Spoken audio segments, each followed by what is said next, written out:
wait, what? No, I worked so hard on that. And I realized the written, when I'm so worried about making sure I got perfectly what I wanted to say down, I wasn't me anymore. I was merely a voice for the written. I'm out and about. One of the things I really enjoy is not being in my office all the time.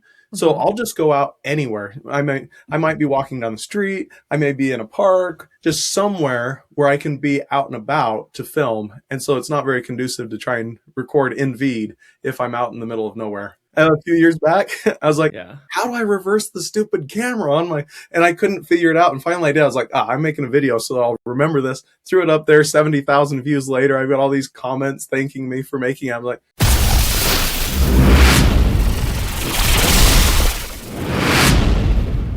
hello, I'm Dustin PolyInnovator. Today I'm welcoming on the PolyTools Creator Spotlight Jason McKenzie, who is a visionary consultant and public speaker, podcaster, founder of Grazora and Boise WEB, and host of the Small Business Big Visibility podcast. Thank you for joining me on the show. Thank you. Appreciate it, man. It's going to be fun. I know that whenever we were talking right before the call, we were talking about the HUVA and Vid Summit, and you reached out to me on there. And I think it's a great way to get your word out and get bigger visibilities by going on podcasts.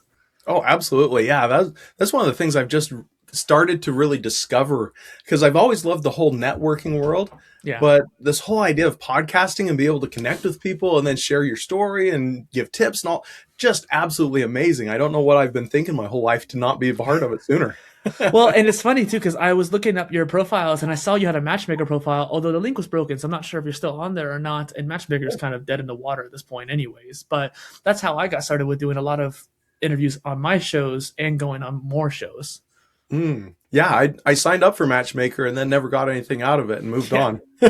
When did you sign up though? Was that recently? Oh shoot, it's been over a year now. Yeah, it's funny because I joined. They were my podcast host, podcast.co before, and so I got sort of early access to it back in like 2020. Okay. And it was interesting because I was able to take advantage of that first wave, and there was only like 1,000 people on the site, maybe not even that much at that point. And so I had never gotten a chance to do interviews on my shows. I wanted to, didn't know how. And that's how I got someone to join on for the first time. And then I was able to really take advantage of it.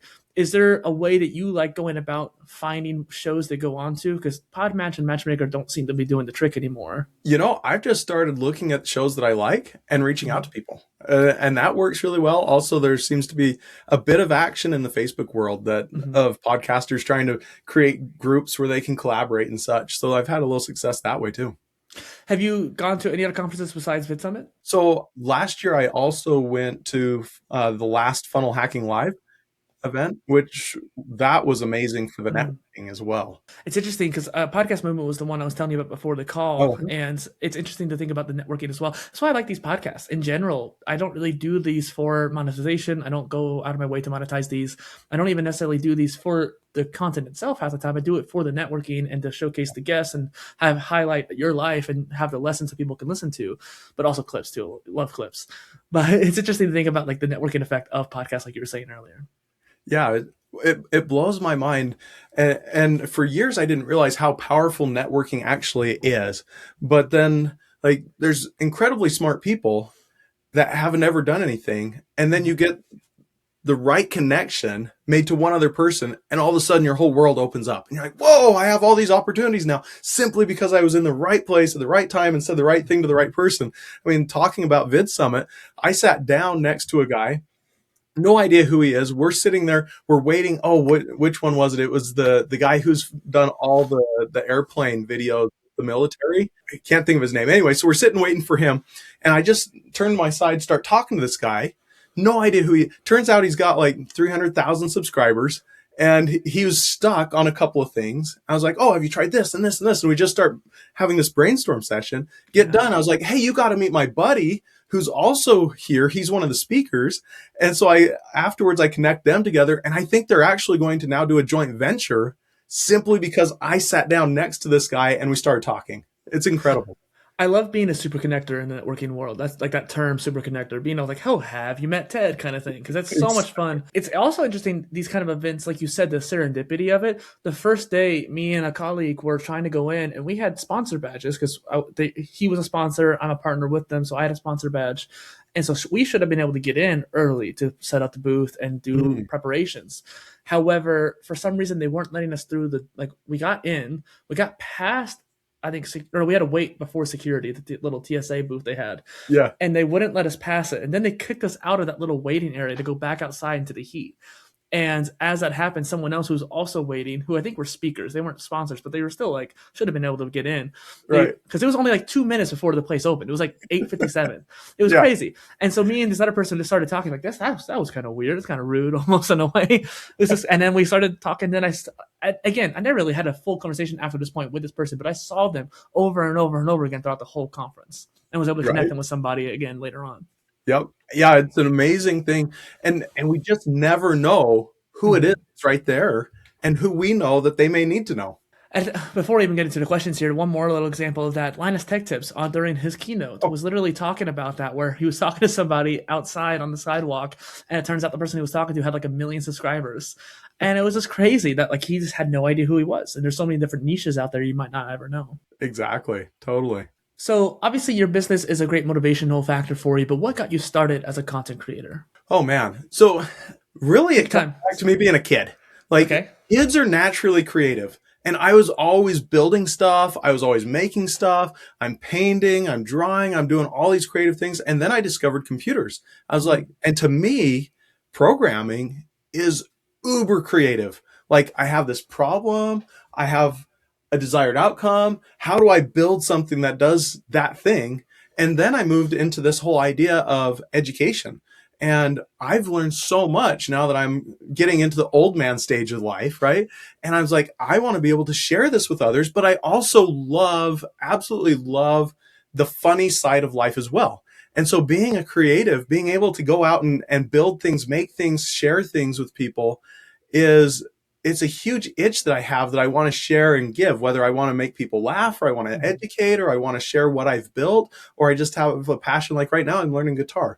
And first time in my life, I was like, I've always wanted to. So I got one, started learning it. I think in the last 2 weeks, I've probably spent about 12 hours playing guitar and just learning it, because there's this passion of who can I become, because I have no idea how long I'll live. So I might as well chase what I want to chase while I can. We talked about too in our email exchange before the call, before having you on, about you being multidisciplinary and having the multiple different interests too. And I think a lot of content creators do need to wear many hats. And obviously talked about you having coming on the other show when that starts back up as well. But it's interesting to think about like acquiring new skills. When you are learning something, that's sometimes the best time to make content about it. You may not be an expert in it, but documenting the process of doing it. I've been using Linux over and over again over the years, particularly Zorin, if you're curious. And I wanted to go down the rabbit hole of de-Googling my life and, installing Graphene OS on the phone if I can get around to doing it at some point, daily driving Linux, and then maybe having open source servers set up for my own cloud or whatever. Yep. So I made a blog post basically documenting, here's all that I've learned and like found, here's the links to it. I'm not an expert in it, but at least you can take my resources that I found. 100%. Yeah, I did the same thing a few different times. And the first time I did it, I was like, what is that formula? I know there's a formula that I need to use inside the spreadsheet. And I went and I created a video just so I could reference that video. And I threw it on YouTube. And before I know it, I've got like 40,000 views on this 30-second video. And people are like, oh, thanks so much. Thanks so much. Oh, I really appreciate that. I was like, dude, that was just for me to remember this thing. Same, I was learning OBS Studio a few years back. I was like, how do I reverse the stupid camera on my, and I couldn't figure it out. And finally I did. I was like, I'm making a video, so I'll remember this. Threw it up there, 70,000 views later. I've got all these comments thanking me for making it. I'm like, and so it's, again, a person just never knows how they're going to help the world in the smallest ways. It's interesting too, because I think I've done the same thing with blog posts. One of my first tools related posts, and tools have been a big part. I guess what started this show is like the tools interest as a content creator. I had all these project management and task management tools that I was trying out before I settled on Notion at one point back in like 2018, 2019. And I was like, I just need to have a list of where all these tools are in one place so I can reference it myself. Might as well make it public for other people to reference. And I've done that now so many times with so many different lists like that. But I did it partially because I was like, I just need to quickly reference this myself, because the database would be too complicated sometimes. Right. Yeah. And then pretty soon people are coming there and you've become the expert when all you were trying to do is just remember it yourself. Are you still using OBS? I have moved past OBS, actually. Okay. Yeah. What are you using now? We'll get into tools a bit later, but what are you using now? So I moved. So I moved to an online editor. So I use Veed for a lot of the editing, Interesting. and that way I can have other people jump in and help me as needed as well. Yeah, if you're doing more collaboration too, I think that's interesting. Veed was also they're kind of on my crap list a little bit because they were like closed off for so long. Like Mm, I don't know if you knew that or was part of it back then, but essentially they had some of the first repurposing features out there when it came to making clips. And I kept desperately reaching out to them like, hey, let me get access to this. I'll make a video about it or I'll do some yeah, content. I just want to have access so I can repurpose my videos. And they wouldn't give me access. And then Opus Clip came out and that kind of like, made it redundant. But their editing software is still really useful, especially for long form. It's interesting that you use that. Do you record in it too? occasionally I will. Most of the time I've got a camera and a mic that I'm out and about. One of the things I really enjoy is not being in my office all the time. So Mm-hmm. I'll just go out anywhere. I might be walking down the street, I may be in a park, just somewhere where I can be out and about to film. And so it's not very conducive to try and record in Veed if I'm out in the middle of nowhere. No, you're right. And the reason why I asked is that, like, my point of view, I'm so stationary with my recording. In fact, I have it on my to-do list to go out and record something in IRL. But it's interesting to think about, like, depending on how you make your content, whether you're doing it with a camera portably or on your phone portably or doing it stationary like I am, like we are right now on the computer with the camera, USB camera, that can be a difference in your workflow and it can make a difference on how you go about doing it. 100%. Yeah, and I've tried Veed for the clipping down to the short form, Mm-hmm. and I wanted to love it, and I ended up moving to Opus for Yeah. short form. I Everyone's gonna always get me crap about gassing up Opus so much, but I've been a partner with them since the beginning, and it's just one of those things where I've tried all the other tools. None of even we're using Riverside right now, and their Magic Clips does not hold a single candle to Opus. Mm. Yeah, and it's just crazy to me. Like none of them can. I want something else to compete with it to give Opus a little bit more competition, but nothing's trying to come close. I take it since you're doing your podcast, you're making it into an audio cast as well. I have the Spotify link there. Do you do much with it, or just cut out the audio? So I actually dropped the whole video right into Spotify. I Okay. don't even bother to rip it to just audio. I figure anybody who wants to just listen could listen, but Mm-hmm. then if they want the video experience, they can as well. So for me, I go from long form, drop it on YouTube, drop it on Spotify, let Spotify syndicate out, and let them worry about ripping it to just audio for anyone who wants to listen. I like that, and I'm actually really curious because as of late, I've been thinking about podcast hosts. I pay for Transistor, and I've always, like I told you at the beginning of the call too, I've always been a video first podcaster, which is Mhm. different than some other podcasters. Some podcasters are very audio purist, if you will, and they'll slightly accept the video process of it, but they're like, I'll just put it on YouTube. I'll do a visualizer, and I'm like, no, you got to really go with video nowadays. And so I was actually looking at the free hosts, and right now there's only about three that are like actually like popular: Substack, RSS.com, and Spotify. And I'm iffy on Spotify, regardless of their whole news right now. But as a host, how have you had with them? Because I manually had to go in there and change the audio to a video, but that would Mm. save that process if I just was posting straight to Spotify in the first place. Yeah, so for me, I would say zero negative experiences with Spotify so far. Everything has just worked. It's worked Mm, well. Their platform, I mean, when I jumped on just about a year ago, they were making a few transitions with the creator studio and yeah. setting that up. And so there's a few things that weren't quite as efficient right out of the gate, but very quickly they made it more efficient, and so it's been working well. Yeah, I think I used it around that same time when they first launched the video feature, and I had issues with upload where it would just actually like fail to upload multiple times, like 30% of the time, 40% of the Oh time, wow. I would have videos fail. And I was doing, 150 videos because I had two different podcasts that I was trying to get through. And I was doing three at a time, two at a time, and it would still fail a lot. And it was just interesting to me, like even if I did it one at a time, it would still do it.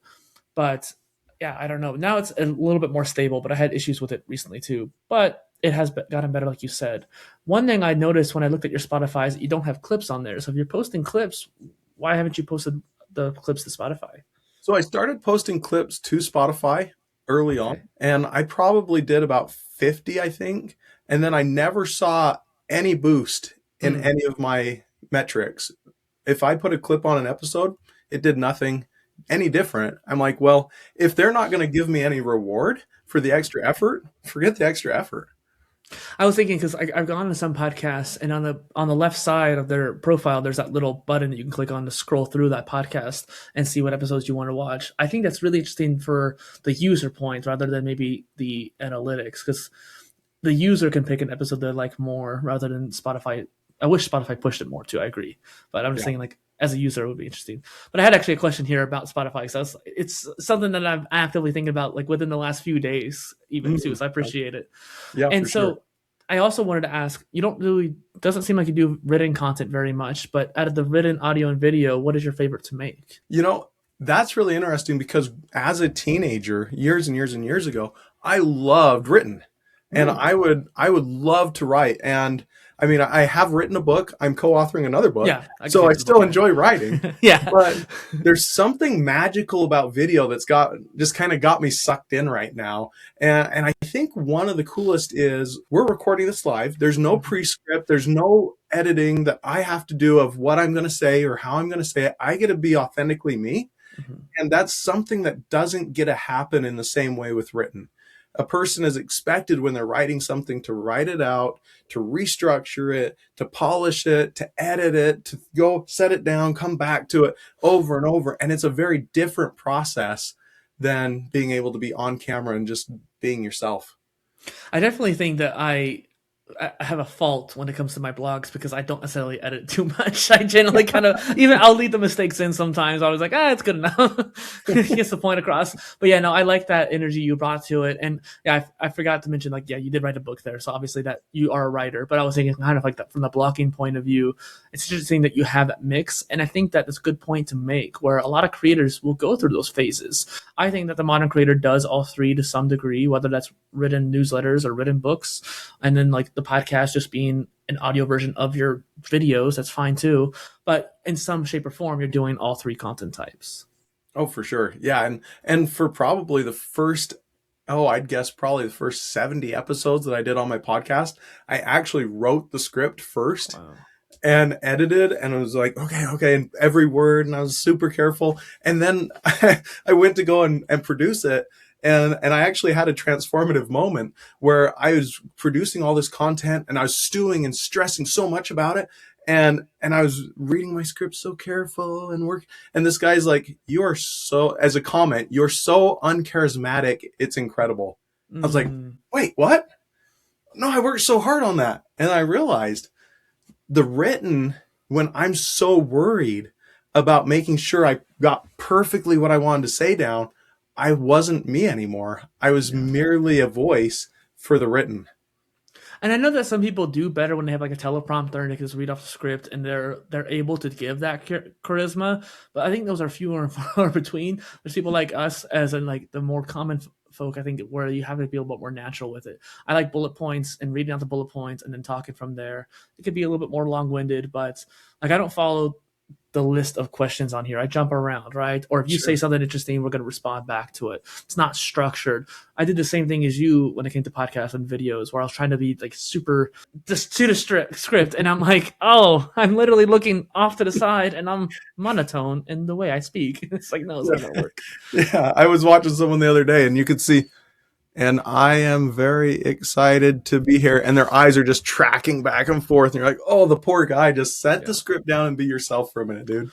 Luckily now there's like AI to like fix the eye tracking, which is nice. But and technically, I think Riverside added that feature recently, but I couldn't get it to work. But it's just interesting to think about. Like now you have some technology to make up for it.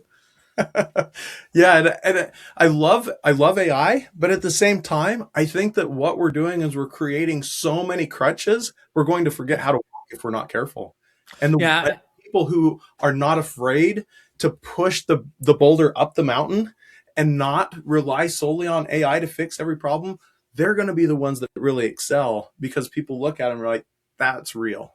hmm it's one of those things too where AI should be a tool, and people keep forgetting that. And there's been a lot of guests recently on this show talking about AI. And if you have any counterpoints too, that's interesting to have that dynamics. I think we should have all point of views on the show, but I think that the benefits of AI, people generally think like it's good. Like Opus Clip is an AI tool.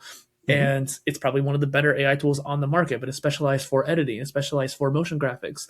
And so it's one of those things where other tools in the market, they may not be as like I think ChatGPT is a generalist. It's not necessarily a specialist like Opus Clip would be for editing. We need more specialist tools out there. But again, like you said, we don't need to rely on them.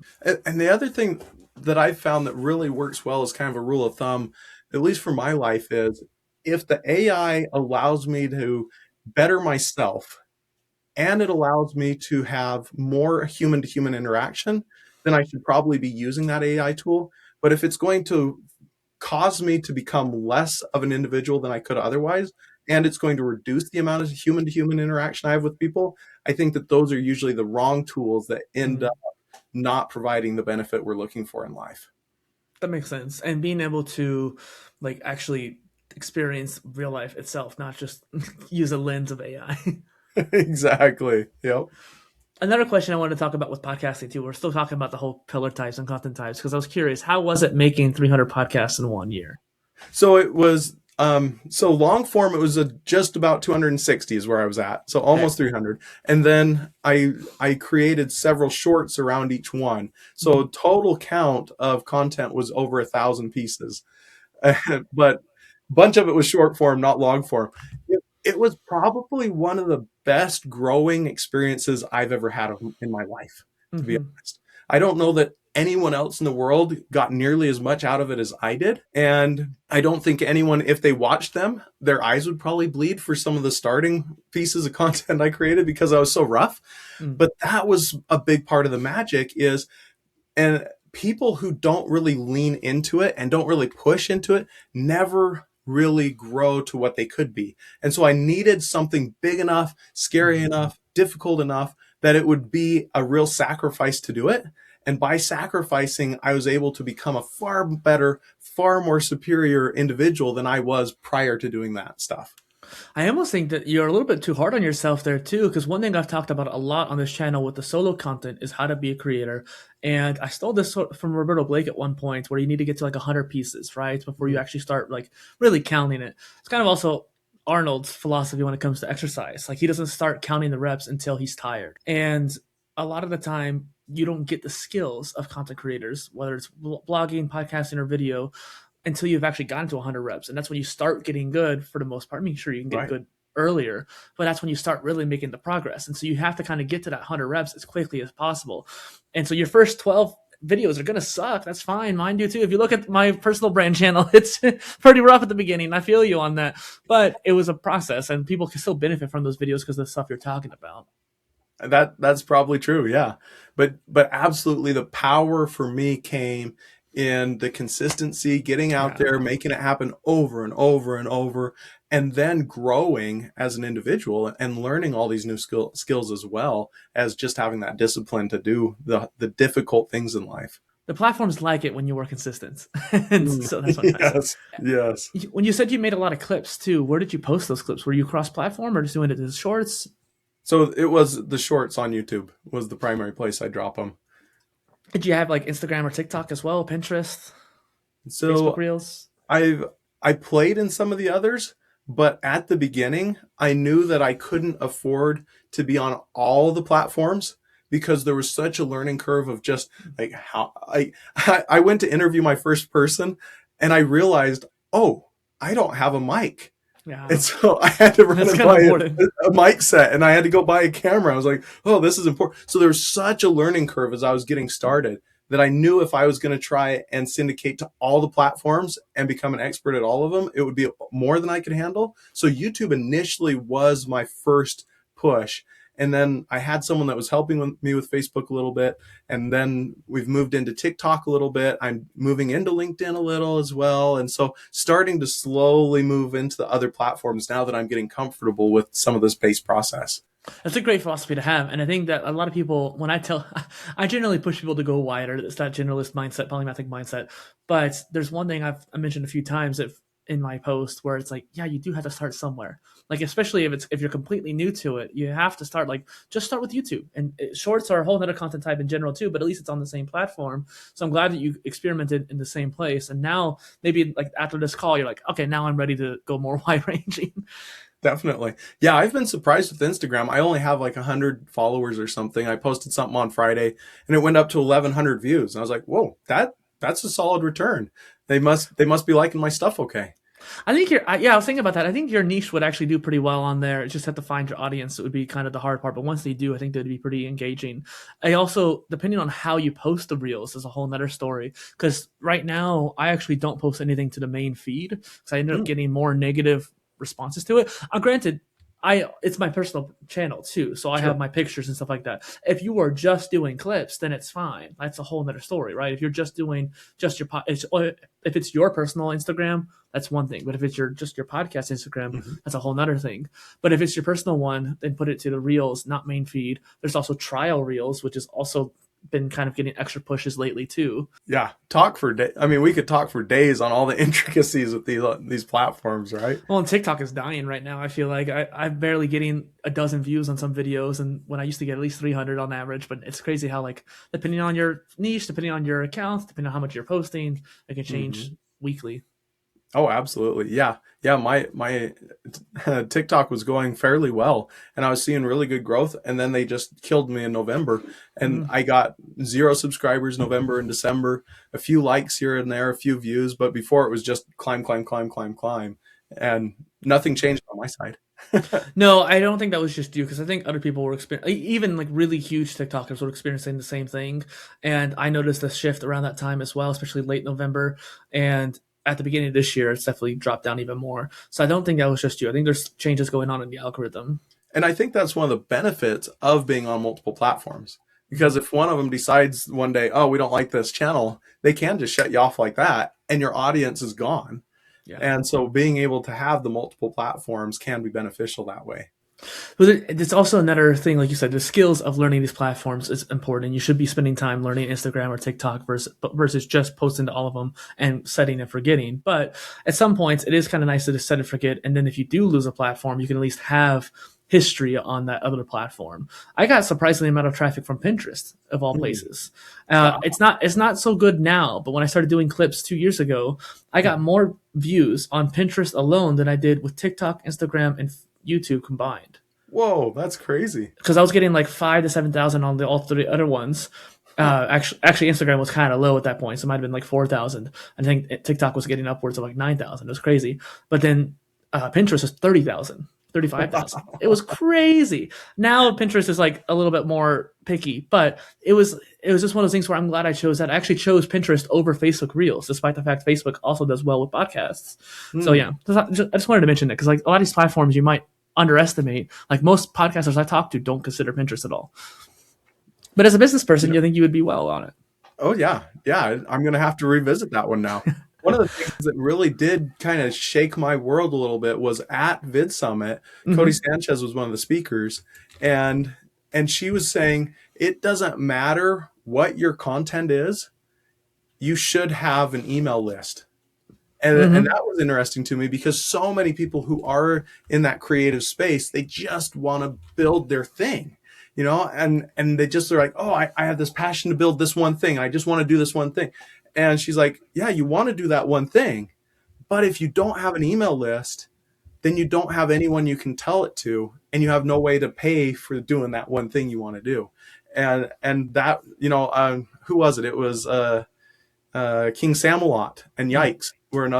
They did a co-speak, and their big thing was make sure you have a loyal following, because then it doesn't matter what the platform's doing to you. If you have strong loyalty among your following and you've created this group and this almost exclusive clique, then you're going to have power regardless of where you go or what you do. You have a floor that you won't fall below because your audience is going to hold you up to that level.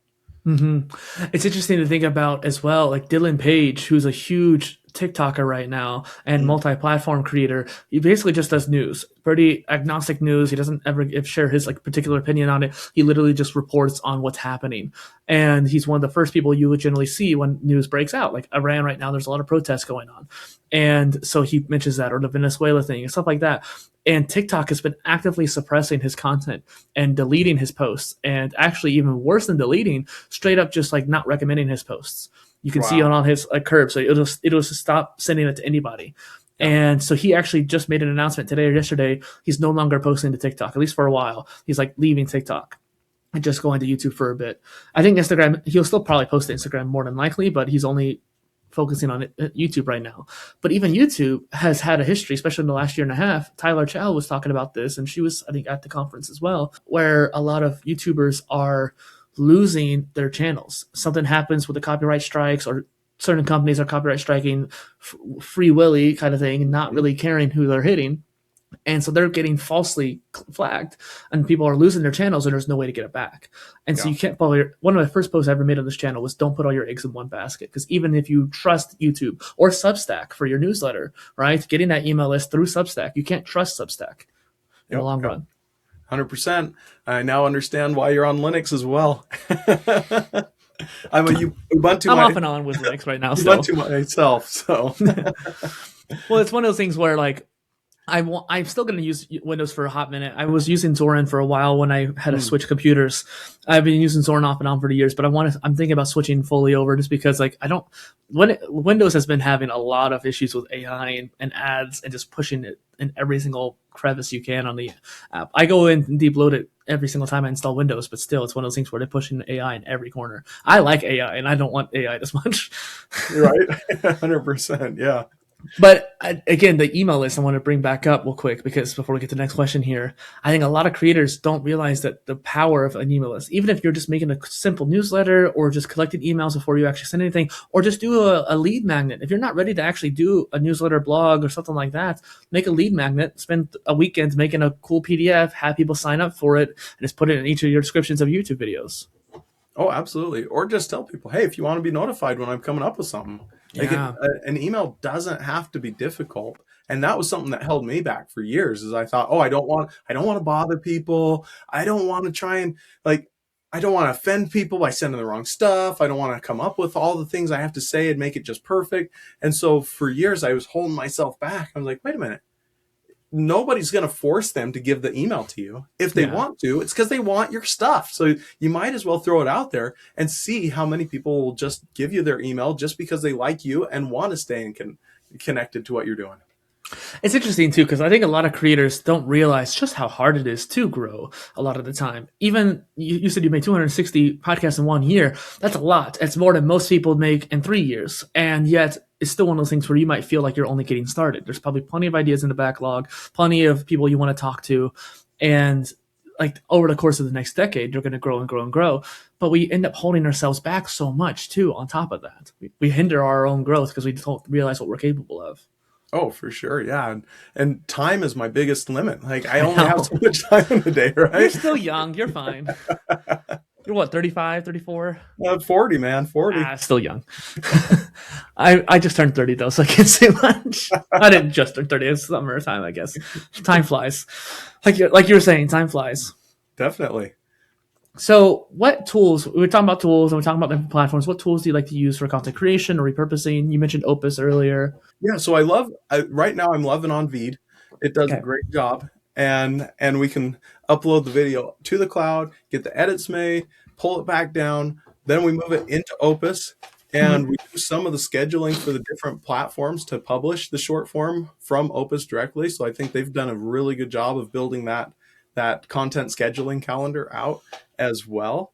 And so I'm loving that tool as well. And then, man, like I go back to a lot of my creativity isn't tech-based, even though I do a ton of programming and I love that whole space. And so I'm looking at my wall right now. I've got over here some paintings that I've done. So I'm still an old school, like paper and pencil kind of guy too, when it comes to creative stuff. I wonder if you should make a maybe sub-channel or sub-series, at least on your channel, of like hand-drawn stuff. You have a top-down camera, have a piece of paper, and draw stuff on there. Maybe I should. Yeah, that could be fun. Or just start recording myself plink on the guitar if I wanted to punish people. Yeah.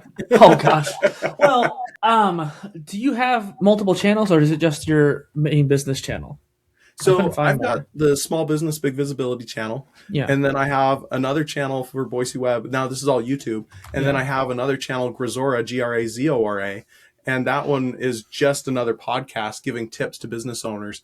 And I'm like standing right on the precipice and be like, oh, I want a personal channel. Yeah. Wait, I have 3. I want a personal channel. No, but they're not personal channels. They're business channels. That's the thing. Well, but it would be just me being me. Yeah. Like everything else is like, this is very specific to this is This is tied to this one thing. Grazora is tied to just helping people transform their business. Small business, big visibility has its very specific brand, but there's nothing that's purely Jason on YouTube.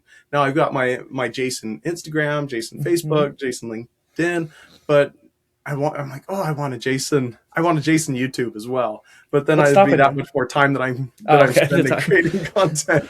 The way I see it too is that it's different for you than some other people I might have on the show. Because some people come to the show and they're definitely more of a specialist mindset, and that's fine. But someone who's more of a generalist, I definitely think that you might need to have your own personal brand channel because of all the interests that you want to do. You want to do your drawing, your music, your programming and techie stuff, and having your own personal brand channel will give you the ability to do it. There's also the matter of how do you treat these different brands. Are they sub brands of you, right? Because you're the main person on the channels, you're the main person making the content, right? Or do you want to? The way I explained it to somebody recently was this. It's the small business, big visibility. For example, that is your podcast. That is you. That is a business. If you can see yourself down the line separating yourself from the business and selling it, then yeah, I should probably have its own channel. But if you see that as you're a core part of that and it can't separate it, and otherwise it would lose its essence, then that's you, then that could go underneath your channel. So this show is on my creator channel, but it's part of just one of many different things on this channel, and that's okay. It's a podcast. Right. It doesn't have to have its own channel for the podcast. It's just a separate podcast. I like that. Yeah, I like that mindset a lot. And I know with the small business, big visibility, my book that I published was under that same brand because I wanted to have that cohesive education arm where I'm giving to the world in that sense. But see, you just said it there. I'm giving it to the world, right? And so you just said it. It's coming from you originally. Yep. 100% it is. So, I mean, I just wanted to motivate you to make more content. I'm always kind of bad about that. I'm a bad influence when it comes to spending more time on content. After this call, I'll show you my plan for this year. I use Obsidian for organizing different planning. Like instead of Notion, I use Obsidian. And I finally was able to use a calendar plugin to plan out daily content for the whole year. Oh, wow. But I have multiple brands and multiple different newsletters, so it makes sense to have multiple different days. But I think you'll get a kick out of seeing that. And if anybody wants to see it who's listening in, go check out the PolyInnovator channel. But any other tools you use for like maybe hardware-wise, anything you're really excited about? Like I'm looking at Elgato camera, for example. So I'm just curious to see if there's any tech you like. Oh, man. I am a little bit of a tech nerd when it comes to... That's why I asked. But then at the same time, like going back to my college days, I was torn. I was like, I want the nicest computer. Yeah. And I was like, wait a second. I'm going to be carrying this around to school. It's going to get trashed. And then I went out and bought the cheapest piece of junk I could. And what I discovered was the cheapest piece of junk was not nearly as nice as the nice stuff, but it still got the job done. Yeah. And so like from my perspective, there's a bunch of tech that I love, and I'm looking around at the speakers I've got and the lighting system and such. But if somebody can't achieve that, I would hate for them to think that, oh, I need to have Audio Technica, or I need to have whatever, my JBL, or I need to have whatever it is, Bose, whoever, when the cheap junk's still going to get you most of the way there. And then you can treat yourself to the upgrade once you're down the path a little bit further. So if someone is just starting out, I'd say get whatever the cheapest stuff you can and start running, because it'll probably get you 80% of the way there. I mean, I was looking at recording videos, and a few years ago, the nicest camera, I have one camera that I bought 20 years ago. This thing was so cool. It was a Sony, literally could do the night mode. It was one of the first digital cameras, and it could do night mode where it was actually sending out infrared, and then I was capturing it. So I've got that whole, and I was like, this camera is amazing. I look at it now and I'm like, my smartphone takes way better night mode for shots than this super expensive Sony from all those years ago. So the nicest stuff today is just going to be junk in another couple of years too. Yeah, but also keep in mind that old camera could be a great starter camera for somebody as well. Yeah, my son has it. Yeah, see, there you go. Well, and there's also something I wanted to tack on to what you're saying there. Like you probably need to get a nice mic from the beginning. Like get the nicest mic you could afford. Getting the crappy ones, I made that mistake, got a crappy one. It ended up clipping a lot. The gain was so messed up on it. It was a 5-fine mic, and I had so much issues with it that it actually delayed a lot of my content over the years. But as soon as I upgraded to like a Blue Yeti one, I was fine. And that was only like, I don't know, $50 more. But Yeah. there's also the act of bartering. So I go on Marketplace all the time and I trade stuff. I traded my old desktop. I told you I switched computers. I traded my old desktop recently for a PlayStation 5 and MetaQuest 2. It's a good deal. But I also traded, I went on there, found a Stream Deck, one of those little, programmable docks, and I got it for $20, basically Whoa. new. And those things are like $80, $100. Never basically used it, which was crazy. I just never had Oh, an empty wow. USB port, and I tried it, didn't really care. I didn't have enough use cases for it. Ironically, maybe if I had a secondary computer for streaming, I would actually want it again. But I'd want to have one that's newer, so it has a detachable cable. Mm. But I actually needed a new mic because I had gotten a second Blue Yeti mic, the Yeti X. It started messing up on me a little bit. And so the old one I had already sold. I'm like, okay, what do I do now? I need a new mic. It also was taking up a lot of space. It was big and clunky. I traded that Stream Deck for a microphone from Elgato, a nice Oh, cool. miniaturized, minimalist mic. It's not the greatest when it comes to like if I'm far away, but it does a job well. It takes up very little space, and I got it for basically $20, Oh, right? So if you sweet. trade or find good deals, stuff like that. I'll tell you the one thing that I've been most impressed with was actually came from VidSummit as well. I've been a Skull Candy fan for Mm, years, but I was so at these are. VidSummit and I won a set, and because they had the little claw, right? I And wonder you if I could, was there when you won because I think I saw and I was jealous because I saw someone win. I think I was their first person to win, or their second. I was one of the first, and they have the most amazing headphones, and I wanted them so bad Mm, because literally my eyeballs were like vibrating to where I the couldn't base is see strong. when you turn the bass up on this thing. I was like, that is real skull candy.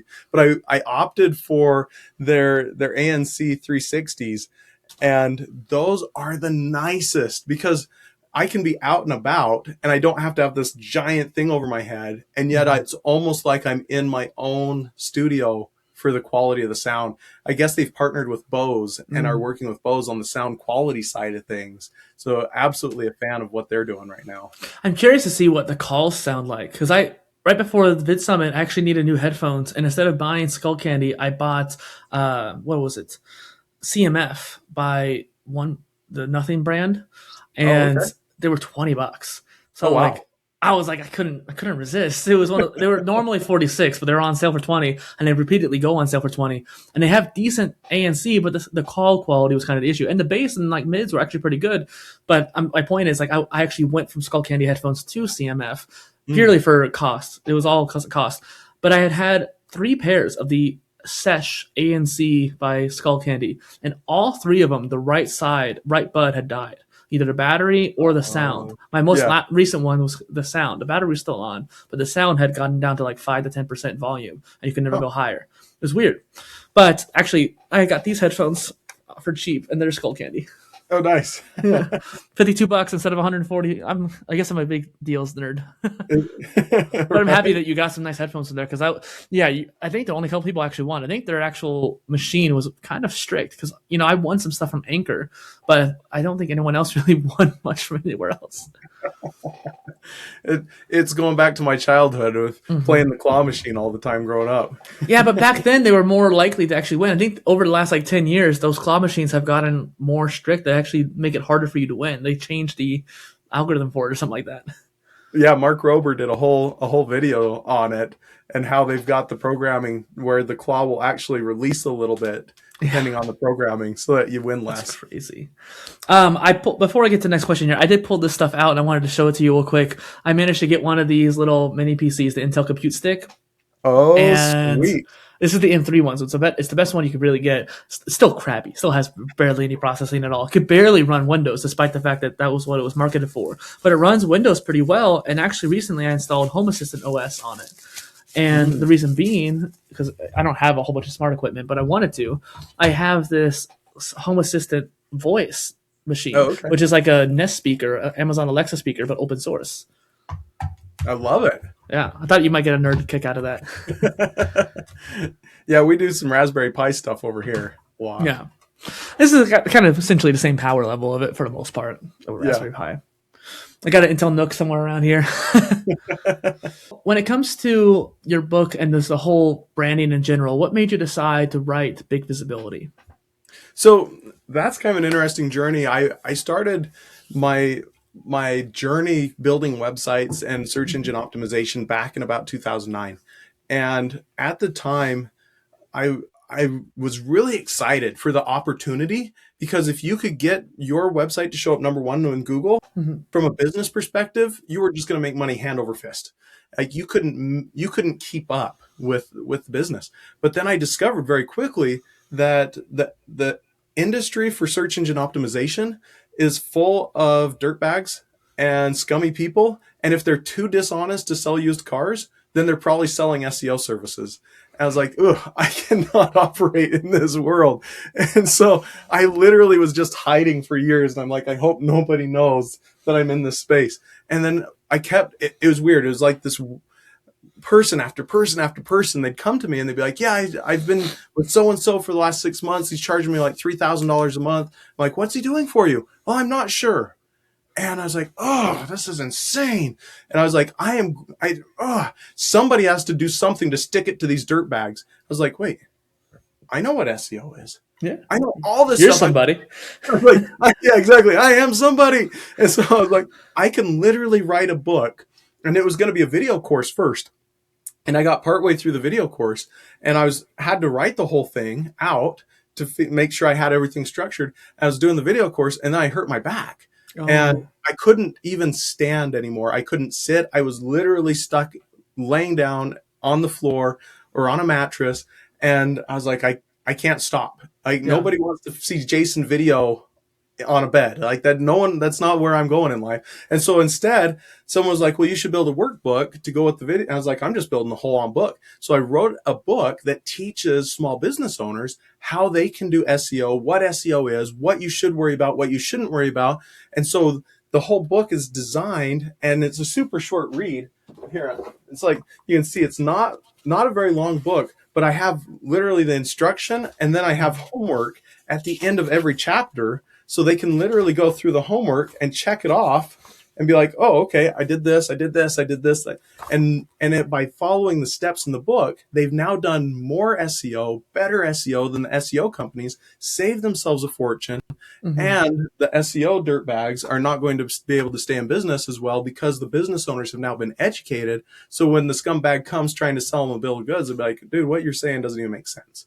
So that was really my passion and my purpose, is I wanted to stick it to the dirt bags and help my friends out. So many ways we could take that. First off, I'm glad your back is doing better. Thank you. Secondly, I did think you could probably do an audio cast if you're laying in bed. That's true. Yeah. But I'm glad that you still continued. I'm just proud of you for you did anything in that sense. Like, you could have easily just quit in general, and so I'm glad that you didn't. I wonder if now it's time to go back to making that video course. Maybe you have to re-record the videos that you did before, but you can go ahead and do it now. That's a good thought. I might do that. I was thinking of doing a micro course here and actually put it on the podcast, just as another way to get the information out to the world a little bit. Damn it, Jason, why are we so similar? Keep coming up with the same ideas. It's good, though.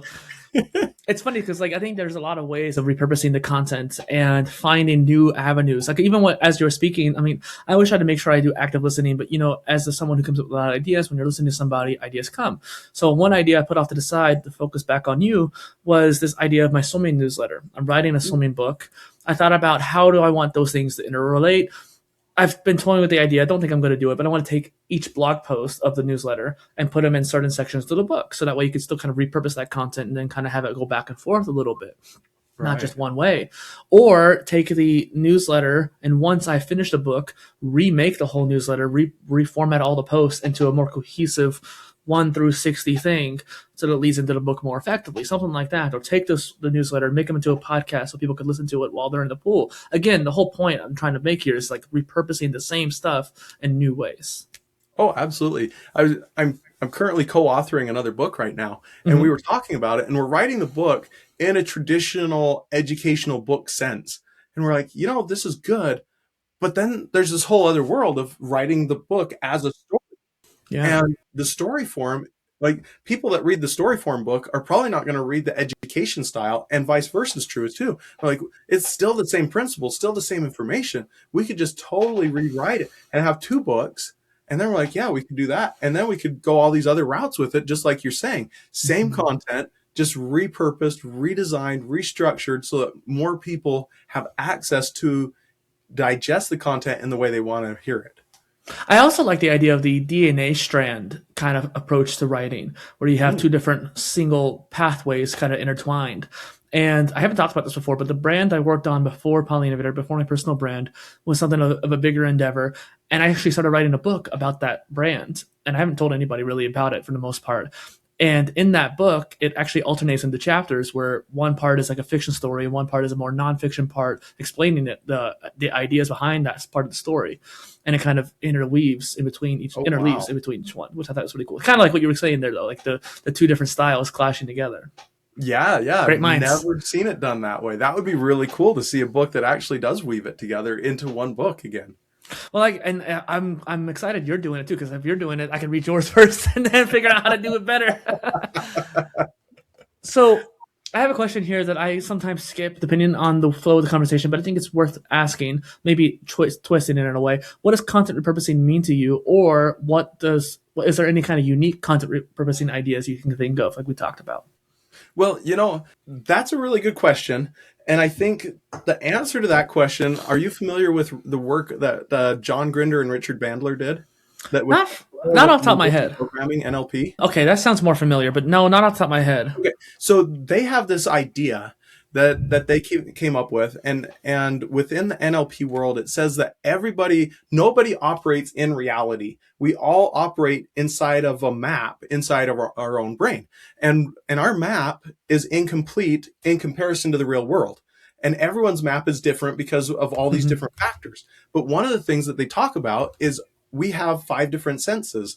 Some of us really love the visual sense. Some of us Mm-hmm. love the auditory sense. Some of us love the tactile. And then there's taste and there's smell. And he says that there's only been a few people he's met who the primary mode of receiving information was taste. And he says all those people are morbidly overweight. So fortunately uh, that doesn't happen to a lot of us. But one of the things he was saying is people have their learning preferences.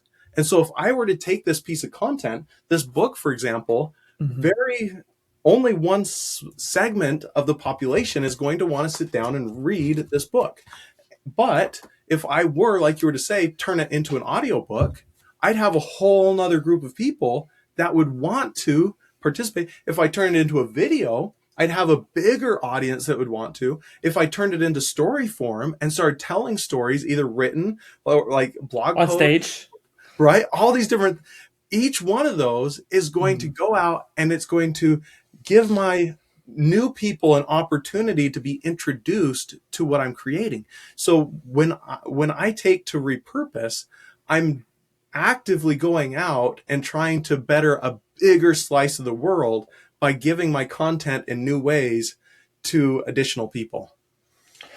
I definitely think I must have come across the NLP stuff before, but I'm going to have you send me whatever you can think of too when it comes to that, because I need a refresher on that. But I think Gary Vee also talked about it as well, where it's like some people, and I think there's also the difference between consumption and creating too. Because one question I asked, like, what is your favorite to make out of the written audio and video? Because sometimes creators might start off as a blogger but love video way more, right? Or they might prefer audio. They just really they like the ability to talk without having to do the editing of a video, for example, right? Sure. And so the creation aspect has a particular preference in communication, but also receiving the input is also interesting. Like you said, like people are visual people. That's why I like these videos first and foremost. I do the hand gestures. You're nodding. People want to see that.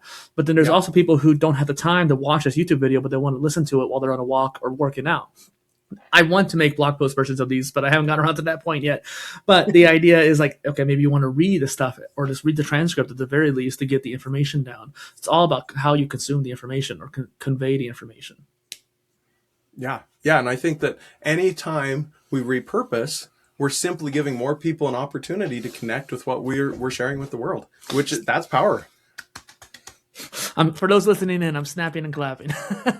But see, that's a visual auditory indicator, right? Before we move on, there's something I wanted to add to that too. One of my first series I ever did, and it was part of the inspiration behind this channel in general, was the omni content. I was trying to be like an omni-channel content creator, and I wanted to find a way to repurpose content from all 3 mediums, written, audio, and video, but each episode would be all 3 content types. The niche wasn't consistent. I wasn't doing the same topic every time, but the strategy behind it was I would make a blog post, turn that into a video, using actually the blog post, I would actually make a slide deck because SlideShare was really popular at the time.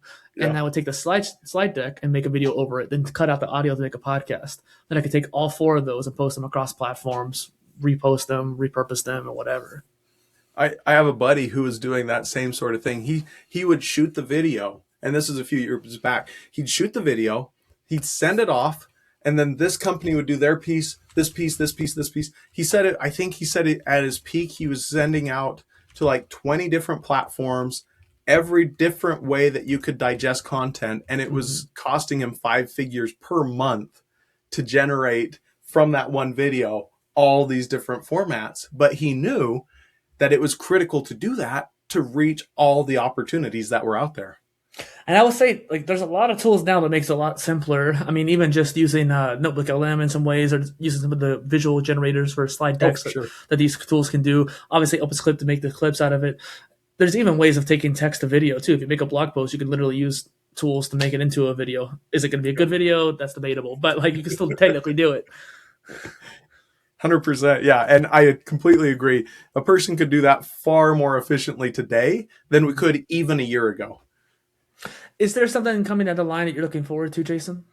Oh, man. There's so many things I'm looking forward to. Well, we got time. You can list them. It's fine. From an AI perspective, I think it's absolutely incredible what is coming every day towards us. Like, I was looking at one picture I did. I think it was a year ago. I asked AI to generate an image of a few different stretches to see what it would come up with. And it literally was like pulling 3 different legs, and it had like the hamstring stretch, and it was just pure garbage.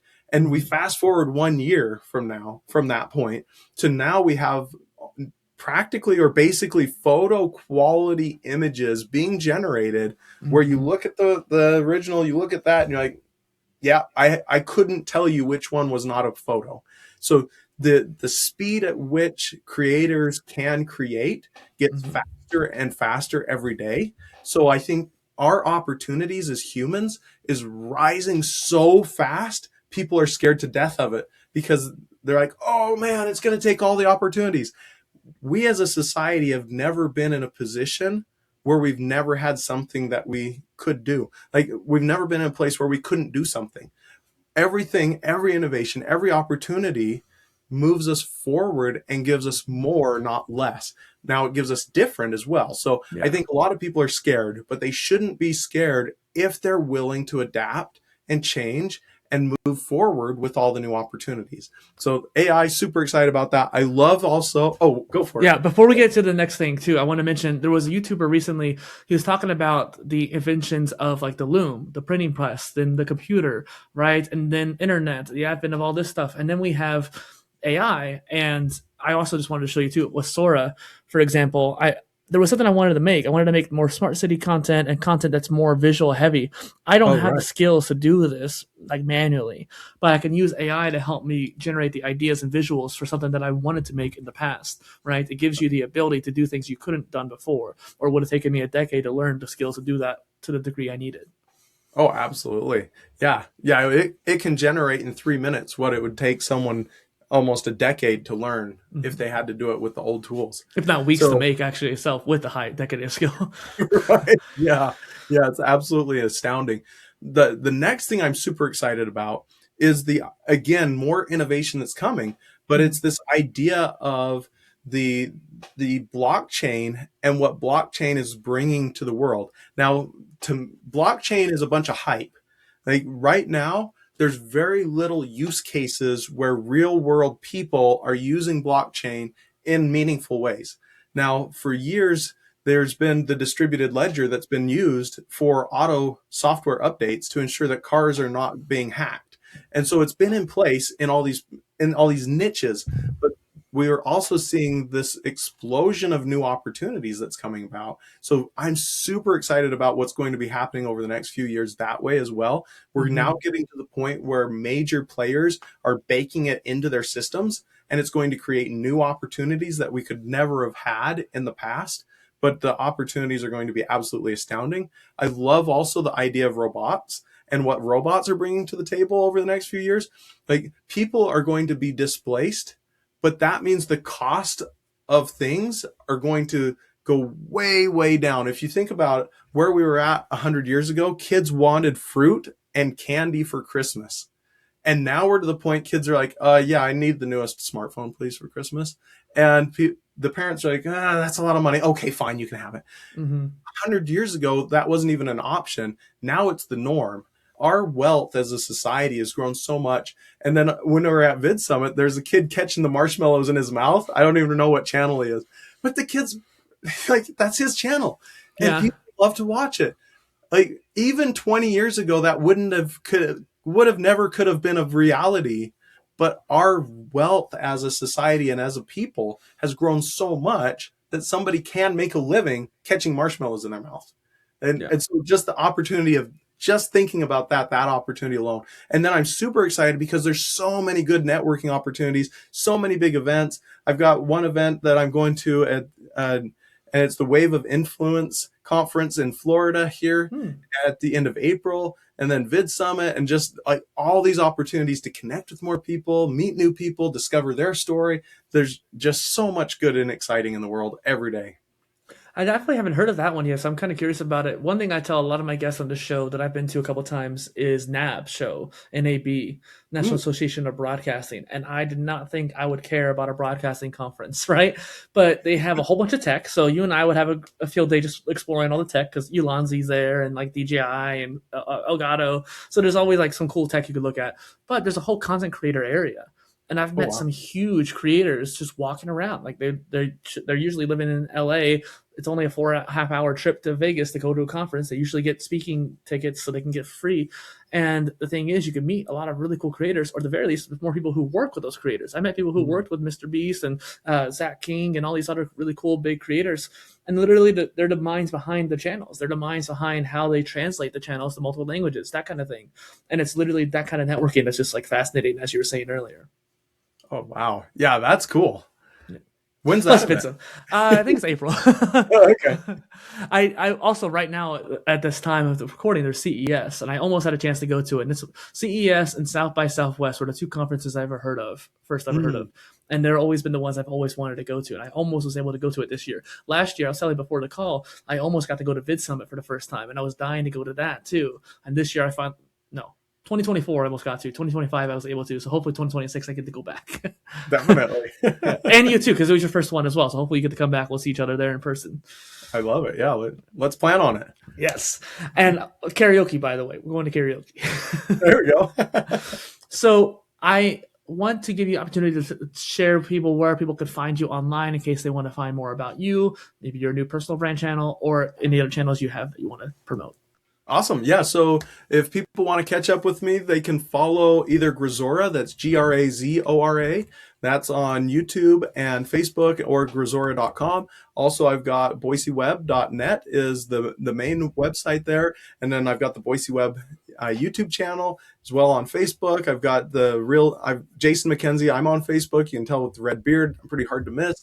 Also on Instagram now. Small Business Big Visibility is on YouTube. I'm also on LinkedIn. You can catch up with me there, or jason-mckenzie.com is my personal website. I got links down below for you, so don't have to worry. It's just more of an audio confirmation anyways. But once again, this is Dustin PolyInnovator and Jason McKenzie on the PolyTools Creator Spotlight. Thank you for joining. Thank you, man.